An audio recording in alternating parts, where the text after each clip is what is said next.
Hello, everyone. Thank you so much for joining us today for the Untangle Tech Talk webinar series.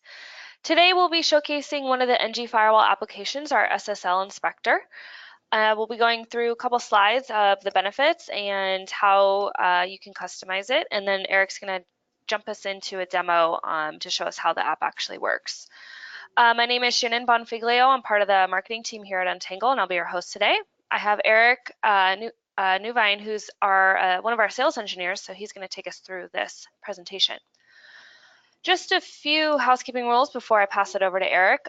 Please be sure you're selecting the correct audio preference. If you do select to use a phone, you will need to use the dial code, the access code provided. If you do select to use your computer mic and speakers, please make sure you have a strong internet connection so you don't lose any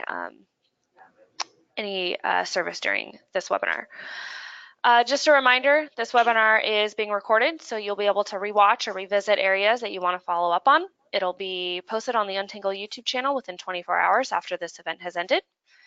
As always, we'll be answering questions throughout the presentation. We have a few staff members on hand to help with that. So if you have any questions, please submit them in the questions box on the right-hand side, and we'll try and answer those. If you do have a very specific question, please make sure to email support@untangle.com or sales@untangle.com.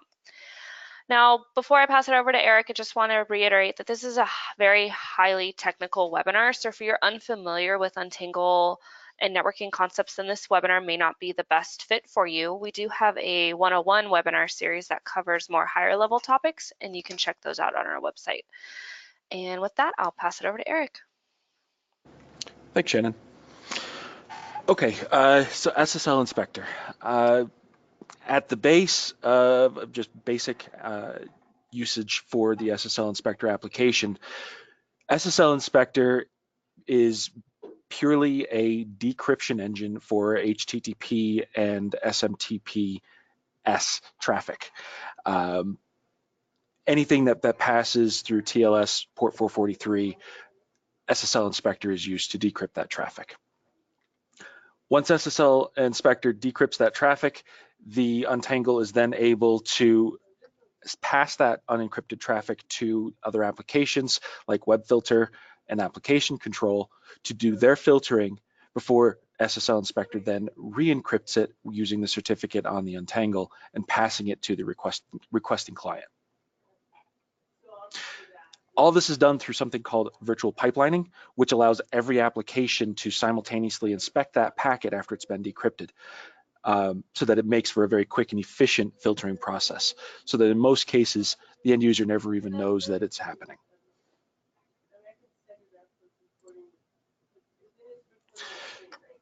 Configuring SSL Inspector is fairly straightforward. As you can see in this screen here, there appear to be a lot of options, but many of these are really meant for very specific use cases.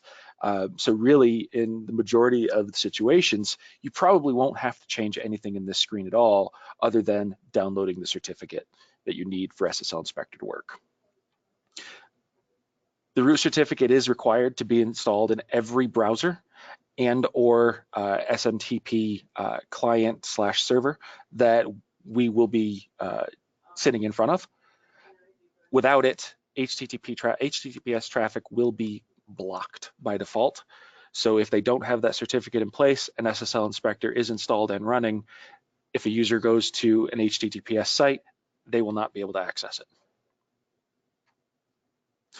A couple of the options that are in here that are worth noting. Blocking non-HTTPS traffic detected on port 443. So there are a lot of situations where services will leverage port 443 for things other than HTTPS traffic. You have the option through SSL Inspector to just outright block that traffic, because there are a lot of situations where that traffic may be malicious in nature. So the simplest thing to do is, if it's not HTTPS, we shouldn't trust it, just block it. We do have separate options for HTTPS and SMTPS traffic processing. So if you just want to process HTTPS and not worry about mail traffic, you can just come in here and disable the traffic processing for SMTP. All the standard encryption protocols are included in the SSL Inspector, By default, we do only enable the TLS encryption protocols, but the SSL protocols are also there as well if you want or need to use them. They're broken into client connection and server connection. And this can be thought of as client is request. So this is the protocol used by the requesting machine. So what's coming from the browser. And the server connection will be the server's response. So what's coming back after the request has been made. Server certificates can be blindly trusted or inspected. There's a check mark to just trust all server certificates blindly. You also have the option to trust specific certificates. So if you have a certain website that you need for business purposes that has is HTTPS, you can actually download the certificate for that site and import it into SSL Inspector. And then the SSL Inspector is going to trust any site with that certificate on it.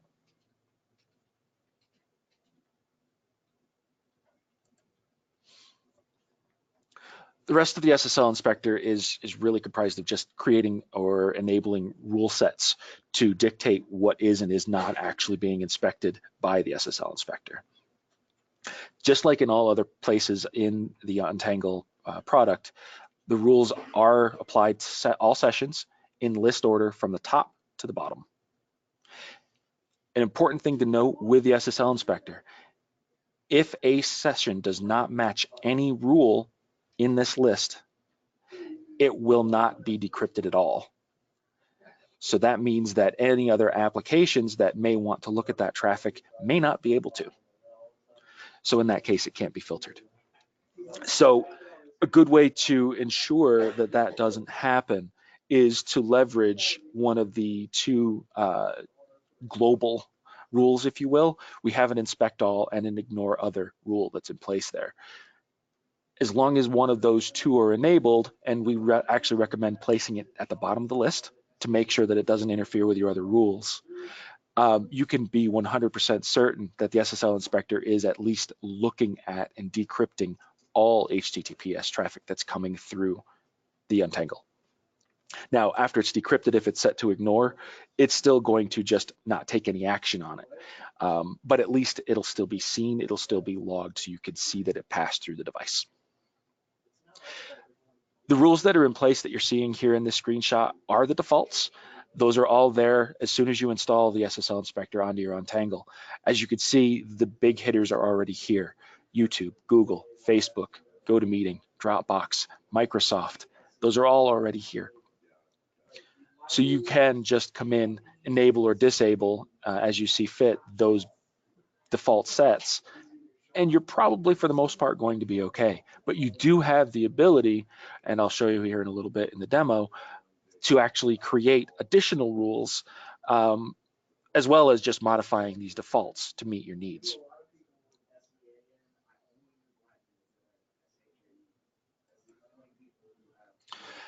SSL Inspector reports, there's actually a lot of data that you can pull from here. There's several ways to get to the reports for SSL Inspector. You can either go to the reports menu at the top of the dashboard view, and that'll take you into the reports section. You can get to it via a dashboard widget, or you can also access them through the reports app in the apps view.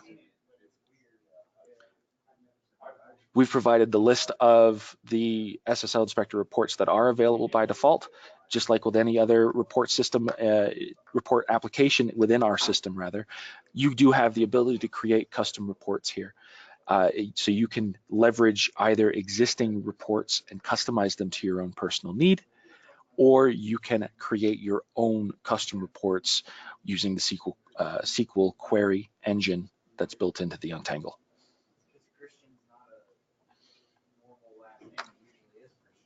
A couple of important reports that are here that you may find useful. You'll notice that there are 4 different types of session reports here. And this is important because of what the SSL Inspector does with traffic that's passing through it. While in most other applications, it's either it's either going to be blocked or flagged or see everything. With the SSL Inspector, it's a lot more granular than that because it needs to be.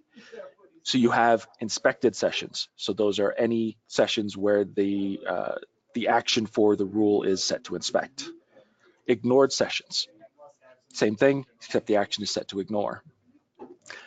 Blocked sessions. A blocked session in SSL Inspector isn't that it was being blocked by another application.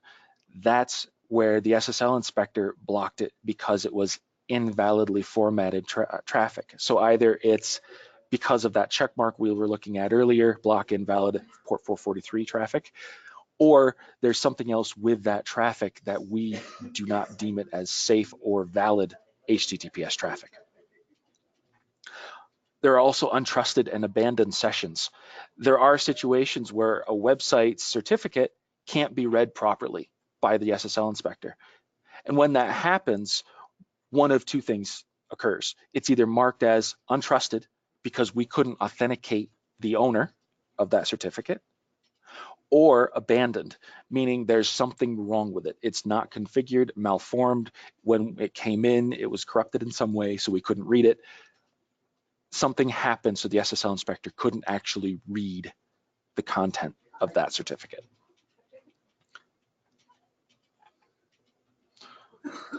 Okay, with that, I'm going to jump over to our demo real quick to show you our SSL Inspector.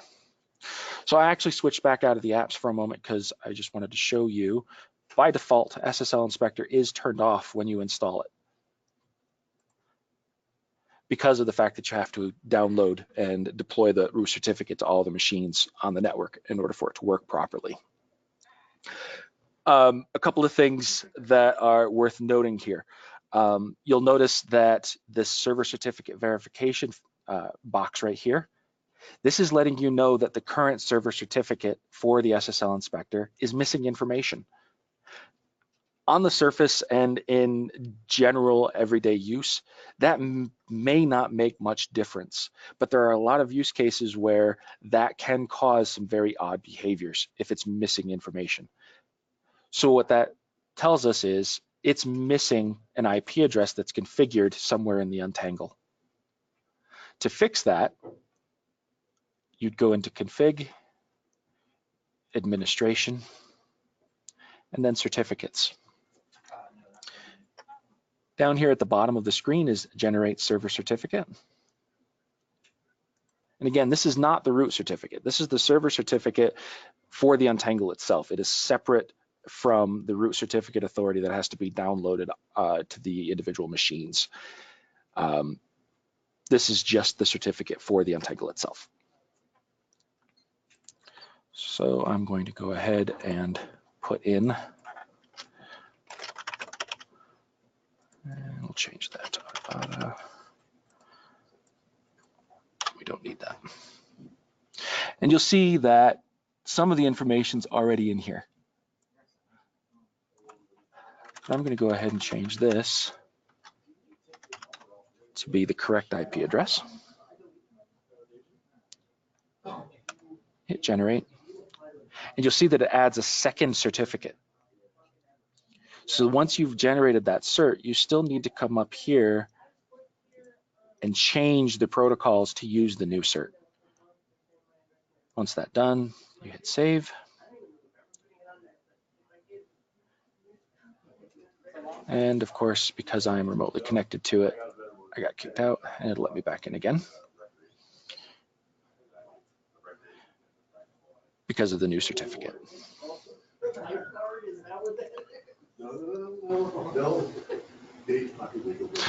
So once that's done, when we come back into either the administration screen or back into SSL Inspector, you'll see now it says no problems detected. So that means that that certificate now has all of the information that the Untangle needs to ensure that traffic coming into it is coming on a valid and trusted, for lack of a better term, source. So I'm going to go ahead and switch back over to SSL Inspector. See, also says no problems detected here as well. Now, I'm not going to turn on the SSL Inspector at this point because, like I said, I haven't deployed the root certificate to any of the browsers on my network yet. So the first thing you want to do after making sure your server certificate is correct is come into the configuration tab and use one of these two buttons here to download the certificate. The difference between the two here is the certificate installer is intended for Windows only. So that is an actual installation program that you can download, and it will automatically install the certificate in all the places it needs to be for all browsers on the machine. The download root certificate button here just downloads the certificate itself. So you then have to go in and make sure that when you install it, it is placed in the places it needs to be. I'm going to actually go through that process so you can see what it looks like. Go ahead and keep it. As you can see, it's just a CRT file. So I'm going to go ahead and open that. And that's the screen that comes up.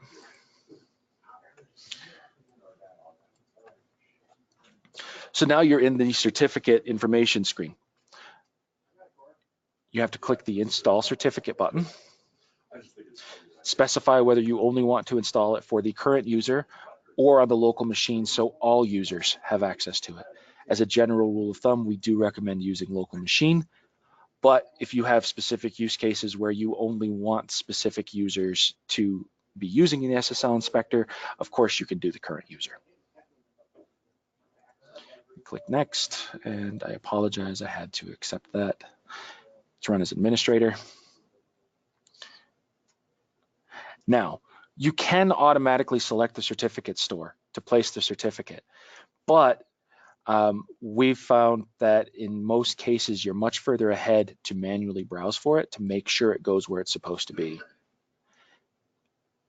For the certificate to work properly, it needs to go into trusted root certificate authorities. You can place it in other places like personal in here, but you will find that there are use cases where that will cause some issues with other applications running on the machine. So now that I've selected Trusted Root Certificate Authorities, I can click OK, click Next. It verifies where it's going to go. And click Finish. Now I get a successful, and I can hit OK, and we're done. Now that certificate has been installed on my machine. Now, probably one of the biggest questions that we get is, what about non-Windows machines? How do we install the certificate on a mobile device? How do we install the certificate on a Chromebook? How do we install the certificate on an iPad, that sort of thing? We actually do have quite a lengthy document in our knowledge base. And if you do a quick search for Untangle Deploy SSL, that first link will take you directly into our knowledge base. I'll go ahead and click it. And I'm going to log out so that you can see. There we go.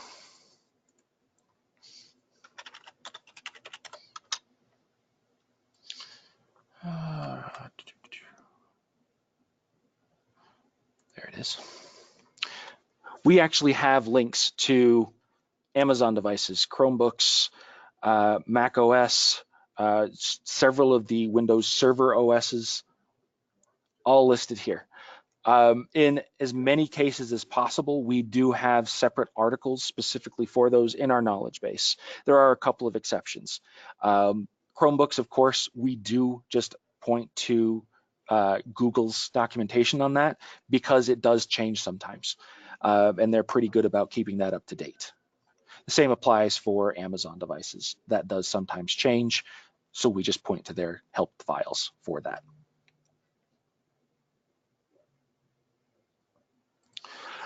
Okay, so now we've installed the certificate on the machines. Some other things that are important to point out here. You can deploy the SSL Inspector certificate in some other ways other than using the download button. You can leverage group policy if you're using Active Directory. You can download that certificate onto your domain controller, create a group policy, and then push it out that way. So you only have to download it once. Alternatively, if we go into Captive Portal, on the capture page, we have this certificate detection section right here. And if we're using check or require, Captive Portal will automatically do a test to verify whether or not the certificate is in place in the browser. And if it's not, it will present a link to the user to download and install it. That gives you a somewhat hands-free method to deploy that certificate to every user on your network, including guests if you wish to, without needing to worry about tracking each machine down to make sure it gets installed.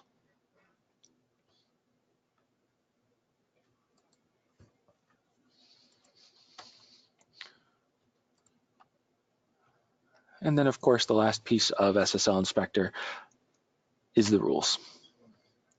And as I said before, you can use just this default set, but you are absolutely not restricted to just this set. You can come in and create whatever custom rules you want. So let's say we want to inspect, let's do MySpace, why not? MySpace. You can come in here and add SSL Inspector SNI hostname, myspace.com, and set it to inspect or ignore. Click done. Move it up the list to make sure that it's getting inspected like you want it to. And then click save, and that's all there is to it. Some other things that are in here that are of importance to point out is you're not restricted to just SSL Inspector and IP addresses or usernames when you're creating these rules. You can leverage bandwidth control quotas. You can use MAC addresses. You can use a tag. So if you've gone in and created a trigger in config events for a specific situation, you can leverage that to create a tag that says when something's tagged with a specific tag, set it to inspect or ignore automatically, no matter what they're using or what they're trying to get to on the internet. It'll inspect everything.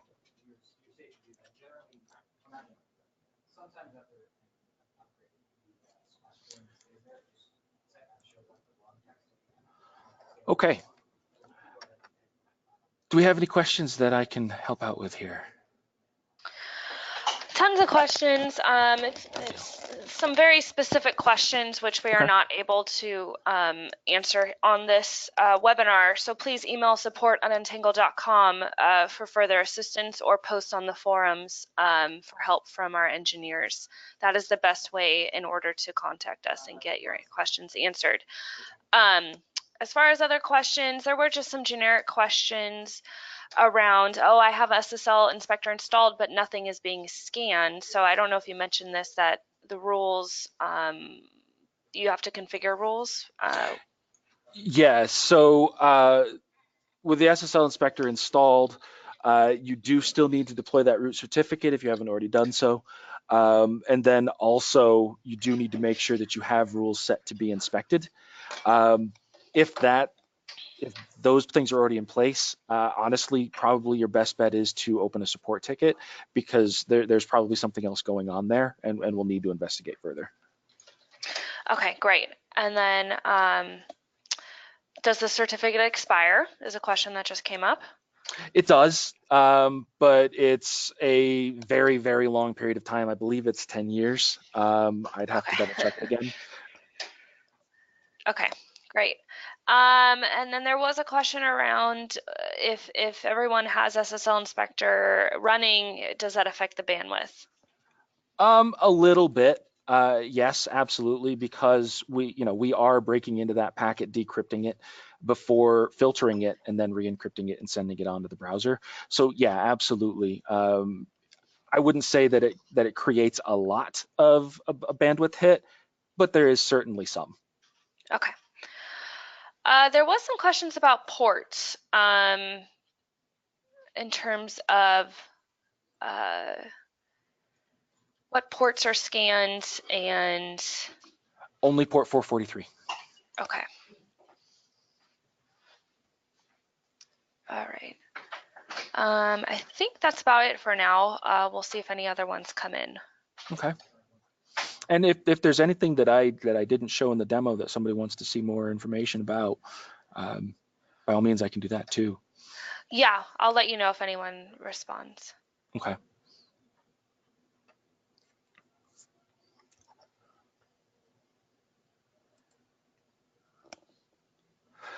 So there is one thing that I did want to point out here. We did already talk a little bit about connection protocols. Just so that everybody's aware, the reason why we only do the TLS options is the SSL protocols at this point have become deprecated. They are somewhat more vulnerable than TLS. So because of that, we do not enable them by default. You absolutely can turn them on, but take this with a grain of salt. It's not necessarily the safest thing to do unless you have no other option, because your browser is going to try to use, in some of those cases, those protocols, even when it doesn't have to.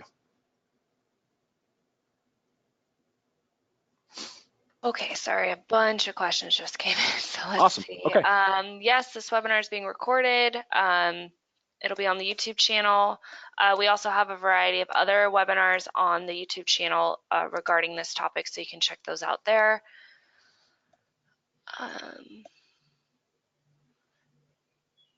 Can a rule be created to only inspect 443 traffic in a web browser? That's a good question. I'm going to say probably not, primarily because the SSL Inspector itself has no way to tell where the traffic is coming from. Application control can, once we've decrypted the traffic, but at that point, I believe it's too late for the use case that's being asked. Okay. Is it possible to enable or disable SSL inspection based on URL category? I believe so. Let me double check that though. No, we do not leverage the web filter categories in SSL Inspector. Okay.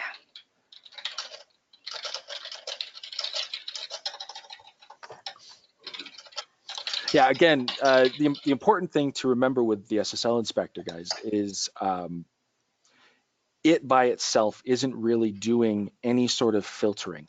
All that it's doing is opening that HTTPS packet and then passing it to other apps for filtering.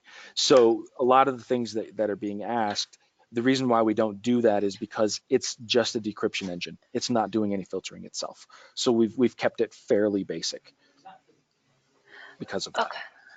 Someone is asking if you could possibly go over the downloading the new SSL certificate to the remote machine again.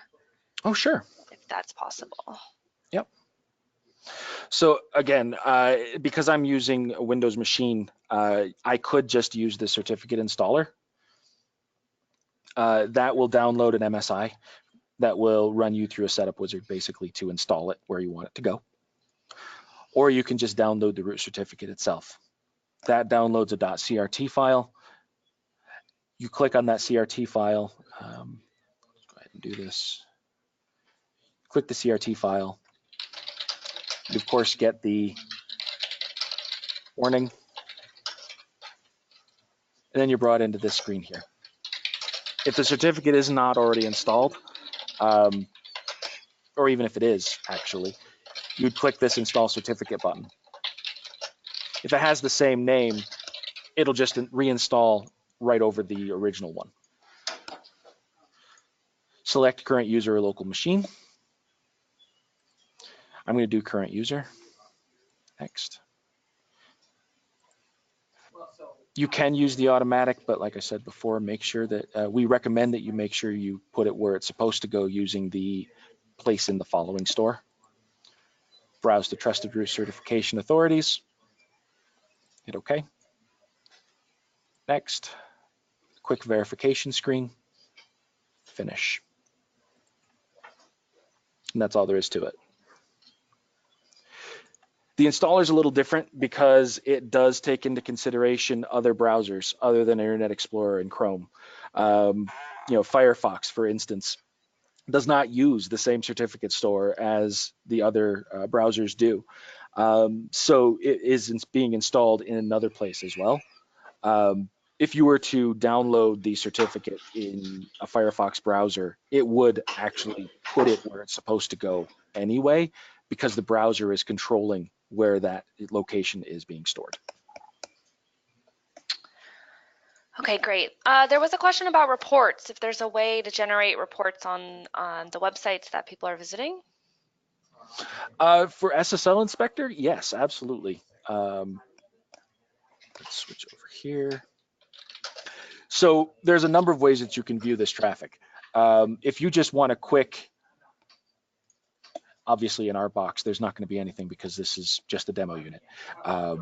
But if there were, for example, if there were a SSL inspection running on this device with an active network behind it, you could come in here and see the top 10 accessed sites that have been inspected or that have been ignored.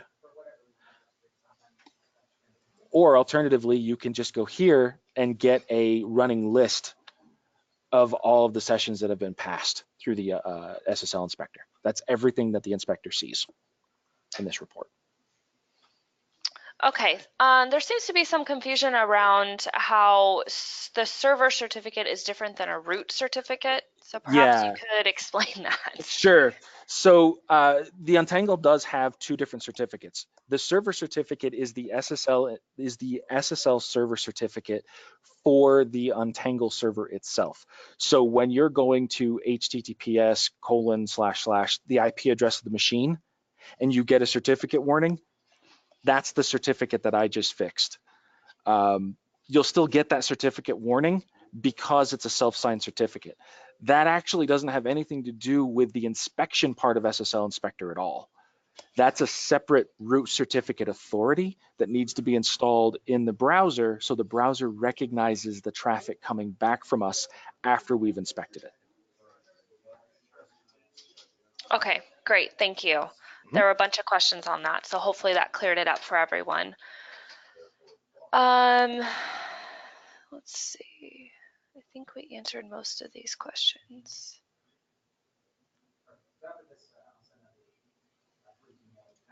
Is there anything specific for Chromebooks? Any specific? Yes. I knew that was gonna come up, but someone was gonna ask that. Yeah. So above and beyond actually how to install the certificate in Chromebooks, I'm actually going to switch back here and we'll search for Chromebooks. Chromebooks don't like SSL inspection in general. The main reason for that is because of the way that the Chromebooks do pretty much everything. When you log into a Chromebook, it happens so early on, it's almost the same thing as logging into a Windows PC. The difference being that it's calling out to Google servers to be authenticated. They're all secure servers. So unfortunately, in order for that to work the way that it's supposed to, you have to create a set of ignore rules for all of these sites in SSL Inspector.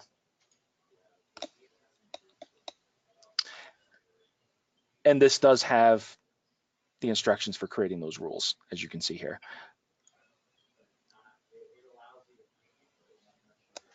So basically, you just go in and create rules for each of those URLs. Technically, you can group these, but I would recommend not doing that. You should create a separate rule for each one, just for, first of all, for ease of reading, but also to make it easier to administer later on the off chance that this list changes.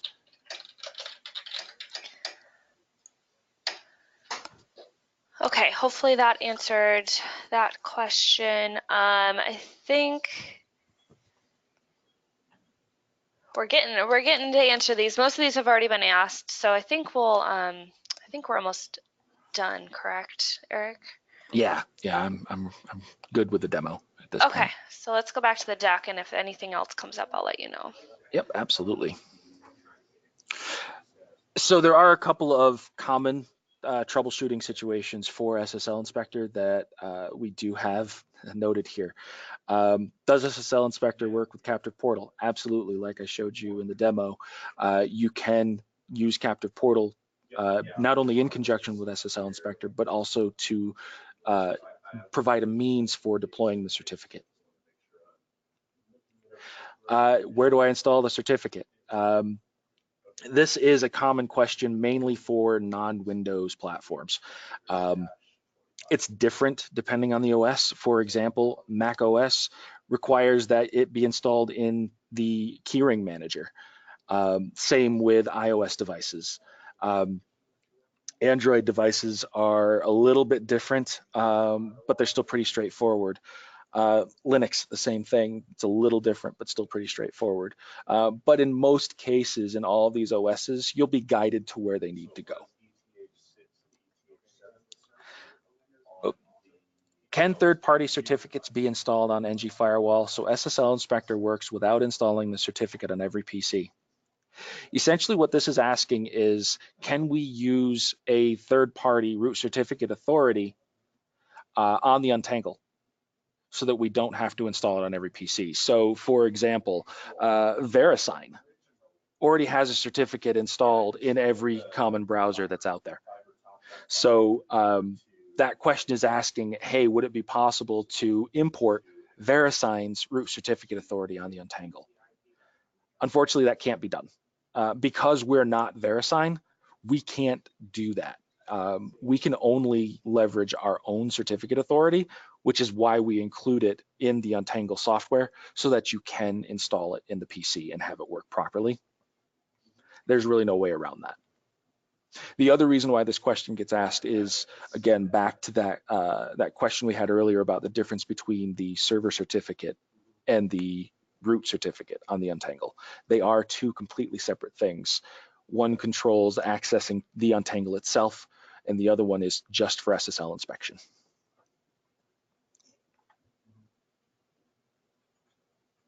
Okay. All right, there was just one question. Can you set specific IP addresses to not be inspected by SSL Inspector? Absolutely, and there's actually a lot of ways that we can do that. So you could create a rule in SSL Inspector to say source address is, specify the IP and set it to ignore. They'll then ignore everything from that IP address. Alternatively, this is a much less likely use case. You could create a bypass rule for it, but that of course bypasses all apps, not just SSL Inspector. Perhaps a better way to look at that is, instead of doing that, you might want to leverage Policy Manager instead to move those users that you don't want to be inspected to another policy where SSL Inspector is not enabled. Okay, I think that's all the questions right now. Okay, all right. Okay.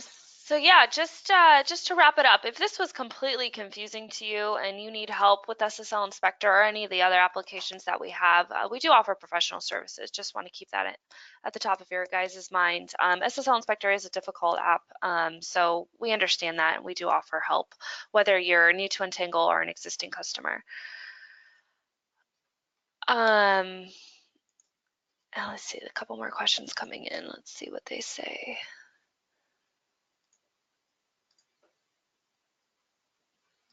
Yeah, so I think that's all the questions we have right now. So Thank you, Eric, for the great demo. Thank you, everyone, for attending. If we didn't get to your question, or if you have a very specific question for your network setup, please email us, support@untangle.com. You can post it on the forums.untangle.com. Our engineers are actively on that and can answer any questions. So hopefully this helps clear up a little bit about SSL Inspector, and you can start using it more effectively. Thank you very much, Eric, and I hope everyone has a great day. See you next time.